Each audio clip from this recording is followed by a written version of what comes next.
Welcome to McPlum, simple solutions served daily. You begin by opening your assembly and confirming units and mass properties so the simulation uses correct scales. Next, create a new motion study and choose motion analysis for physics-driven behavior. Animation is for keyframe-only moves. Once done, enable contacts, set gravity direction and magnitude, and check that all mates are resolving. You do this now to avoid rework later. Setting physical properties early yields realistic inertia and ensures motors and forces will behave predictably during the study. You now apply actuators and timeline control.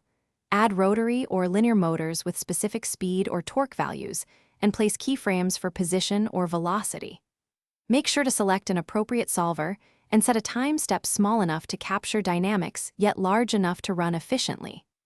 Once done, configure contact sets and collision detection, add damping or springs to stabilize oscillations, and organize events on the timeline. This detailed setup controls how parts interact and prevents unrealistic penetrations or missed contact. You run the motion study and watch for expected behavior, checking collision events and energy or reaction force graphs to confirm results. Once satisfied, export an MP4 or AVI for presentation, or save CSV data for force and displacement analysis, and save the study so you can iterate. If you encounter jitter or interpenetration, try increasing the solver accuracy, shortening the time step, refining contact tolerances, or simplifying small geometry.